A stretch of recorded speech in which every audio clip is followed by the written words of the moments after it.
പിതൃക്കൾക്ക് നമസ്കാരം, ഗുരുക്കന്മാർക്ക് നമസ്കാരം, സാധനം ആധുനിക സാധനം സർവസൗകര്യപ്രദമാണ്. ചെറിയ ദൗത്യമാണ്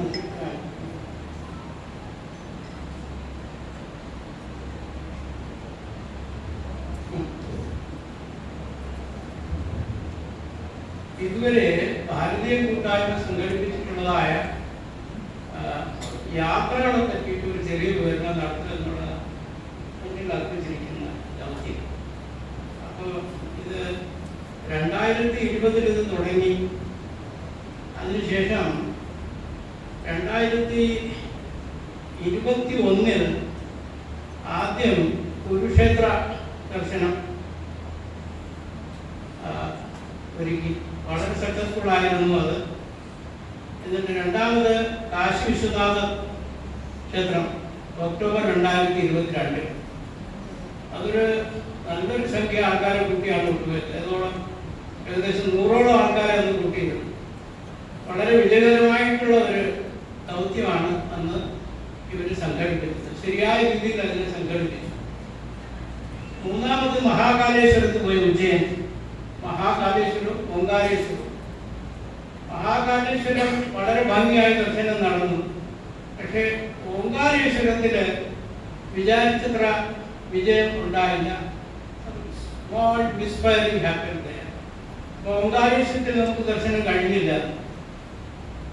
പക്ഷേ മഹാകാലേശ്വരത്തിൽ വളരെ ഭംഗിയായിട്ടുള്ള ദർശനം എല്ലാവർക്കും കഴിഞ്ഞു. അതൊരു ഈ 12 ജ്യോതിർലിംഗങ്ങളിൽ മഹാകാലേശ്വരം, ഇപ്പോൾ കാശി വിശ്വനാഥൻ കഴിഞ്ഞാൽ സർവപ്രധാനമാണ് മഹാകാലേശ്വരം. അടുത്തത്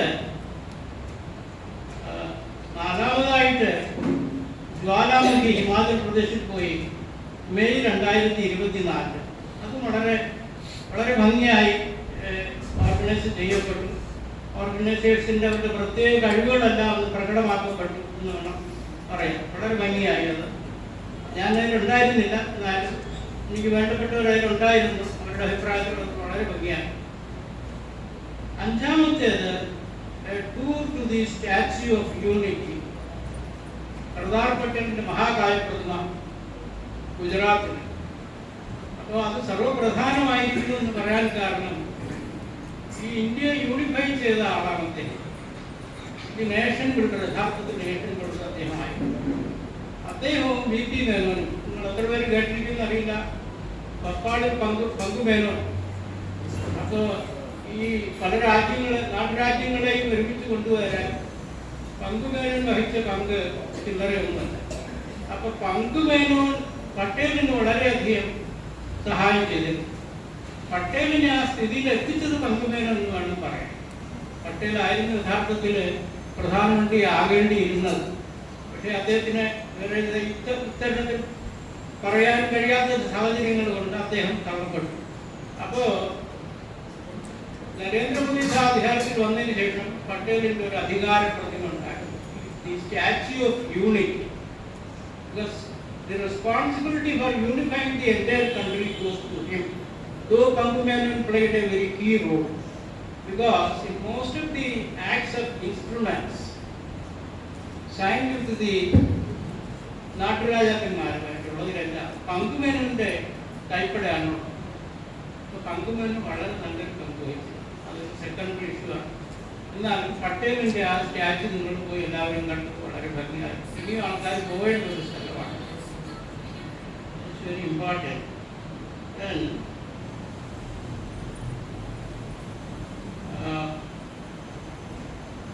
ജ്വാലാമുഖി,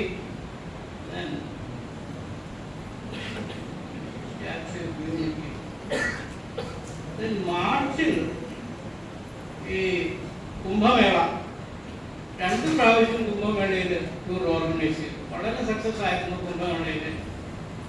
2 പ്രാവശ്യം വളരെ ഭംഗിയായി. അതിന്റെ പിന്നിലെ വിജയത്തിന്റെ പ്രധാന കാരണം ഈ ഓർഗനൈസേഴ്സ് തന്നെയാണ്.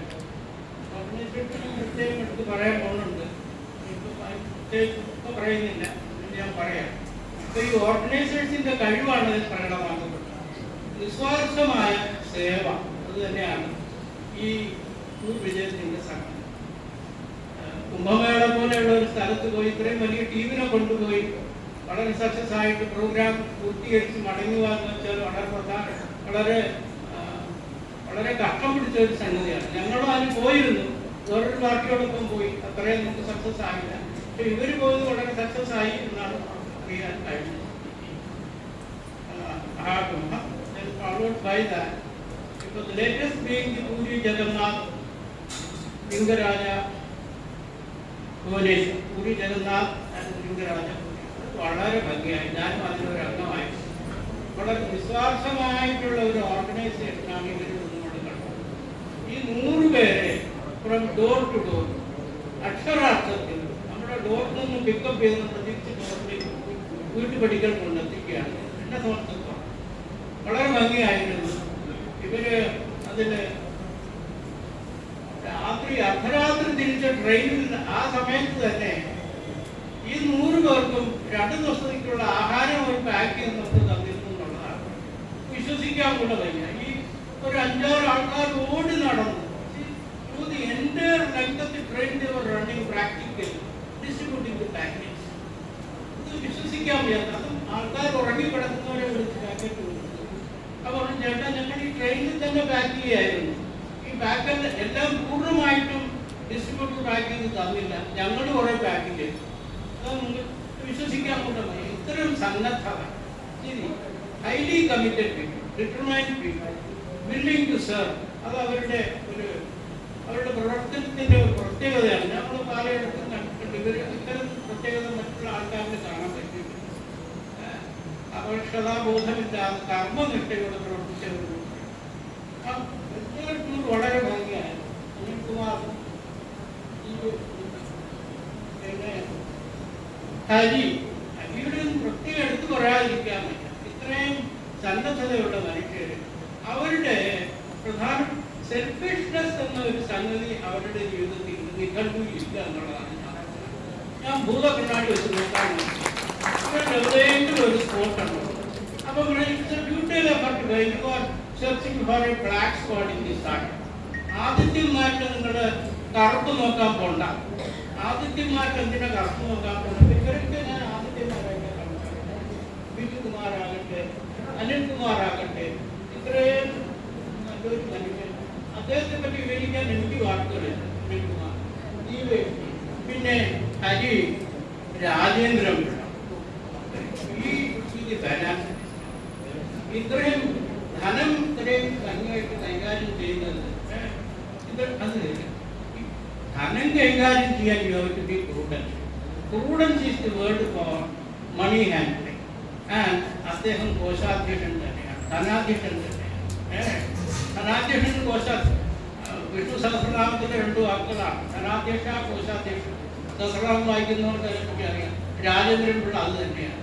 അതിലൊരു ആ ഇടപാടുകളിൽ ഒരു കറുപ്പുമില്ല. നമ്മൾ എത്ര തപ്പിയാലും ഒരു കറുപ്പ് കാണാൻ പറ്റില്ല. വളരെ ഭംഗിയായിട്ട് അദ്ദേഹം ഡ്യൂട്ടി കൈകാര്യം ചെയ്യുന്നത്. ഒരു പൈസയും അതിന് കളഞ്ഞു. ലാഭേച്ഛ ഒട്ടുമേ ഇല്ല അവരുടെ പ്രവർത്തനത്തിന്. എന്തെങ്കിലും മിച്ചമുണ്ടെങ്കിൽ ഇങ്ങനെയുള്ള കാര്യങ്ങൾക്ക് വേണ്ടി ചെലവാക്കാൻ. അപ്പോൾ അതിൽ കൂടുതലായിട്ടൊന്നും പറയാനില്ല. എല്ലാം ഭംഗിയായിരുന്നു. പിന്നെ ഈ ദിവസം നമുക്ക് ഒത്തുകൂടാൻ പറ്റിയത് ഇതൊരു ശുദ്ധമായ പരമമായ മുഹൂർത്തമാണ്. വിജയദശമിയുടെ മുഹൂർത്തം. തിന്മയുടെ മേൽ നന്മയുടെ വിജയം. നമ്മളെ കുരുന്നുകളെന്ന് രാവിലെ അക്ഷരത്തിന്റെ ലോകത്തിലേക്ക് അത്ഭുതത്തിനായ വിജിസാറി അവിടെ ഉണ്ടായിരുന്നു. അക്ഷരത്തിന്റെ ലോകത്തിലേക്ക് കുട്ടികളെ ആനയിച്ചു. അക്ഷരം, ക്ഷരമില്ലാത്തതെന്തോ ഒരക്ഷരം, അതാണ് ബ്രഹ്മം. അക്ഷരം ബ്രഹ്മമാണ്. നമ്മൾ അക്ഷരധാമം എന്നൊക്കെ പറയുന്നത് ഏറ്റവും വൈ കത്തേവേ അക്ഷരധാം. അവിടെ ഭഗവാനാണ് അപ്പോൾ ഇരിക്കുന്നത്. ക്ഷരമില്ലാത്ത, ചുതിയില്ലാത്ത ആളായിരിക്കും. നമ്മളൊക്കെ ചുതി പിടിച്ചവരാണ്. അച്യുതനാണ് അവിടെ ഇരിക്കുന്നത്. അപ്പൊ അക്ഷരത്തിന്റെ ലോകത്തേക്ക് ഈ കുട്ടികളെ ഇന്ന് ആനയിച്ചു. അവരെല്ലാം ഇനി അക്ഷരം പഠിക്കും. നാശമില്ലാത്തത്, ക്ഷതമില്ലാത്ത ഒരു കാര്യമാണ് അക്ഷരം. അതിലേക്ക് അവരെ ആനയിച്ചു കഴിഞ്ഞു. പിന്നെ വിജയദശമി, തിന്മയുടെ വിജയം, നന്മയുടെ വിജയം. ഈ വടക്കേ ഇന്ത്യയിലാണ് വിജയദശമിയായിട്ട് മാത്രം ആഘോഷിക്കുന്നത്. കേരളത്തിൽ 3 ദിവസത്തെ ആചാരമാണ്. 9 ദിവസം ഇവിടെ ഉണ്ട് വടക്കേ ഇന്ത്യയിൽ. അപ്പോ മഹാകാളി, മഹാലക്ഷ്മി, മഹാസരസ്വതിമാര്, ദേവി മഹാത്മത്തിന്റെ 3 ഭാഗം പ്രഥമം മധ്യമം ഉത്തമം. പ്രഥമം മഹാകാളിയും മധ്യമം മഹാലക്ഷ്മിയും ഉത്തമ ഭാഗം മഹാസരസ്വതിയുമായിട്ട് വായിച്ച് പാരായണത്തിൽ മനസ്സിലാക്കേണ്ടത്, അതിനെ കൊണ്ടുപോകേണ്ടത്. അത് മൂന്നാം ഭാഗം ഇന്നലെ ഇവിടെ പാരായണം ചെയ്ത് തീർത്തു കഴിഞ്ഞു. മഹാഭംഗിയായി എല്ലാവർക്കും നന്മ വരട്ടെ. ശാന്തി, നമസ്കാരം. ഇത് വളരെ കുറച്ച് സമയം പ്രത്യേകിച്ച് കാര്യങ്ങളൊക്കെ പറഞ്ഞു എനിക്ക് തോന്നുന്നു. അനിൽകുമാർ ചേട്ടാ ഇത്രയൊക്കെ പറയാൻ കൂടുതലൊന്നും ചേട്ടൻ പറയരുത്, ഇറവൻ്റായിട്ടൊന്നും പറയരുതെന്നാണ് എനിക്കൊന്നും ഞാൻ തിങ്സ് ഒന്നും മെൻഷൻ ചെയ്യാതെ പോയാൽ പറ്റില്ല എന്ന് ഞാൻ പറഞ്ഞു.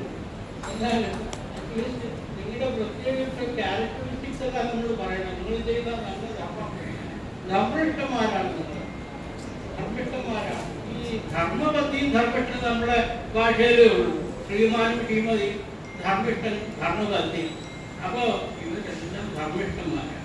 അവർക്ക് അധർമ്മം എന്നൊരു വാക്ക് അവരുടെ പ്രവർത്തന മണ്ഡലത്തിലില്ല എന്നാണ് ഞാൻ മനസ്സിലാക്കുന്നത്. എല്ലാവർക്കും നന്മ വരട്ടെ. നന്ദി, നമസ്കാരം. നമ്മുടെ സംഘടനയ്ക്ക് നന്മ വരട്ടെ. സംഘടനയുടെ ഉത്തരോത്തരം ഐശ്വര്യം പിടിച്ച് അഭിവൃദ്ധി പ്രാപിക്കട്ടെ എന്ന പ്രാർത്ഥനയോടെ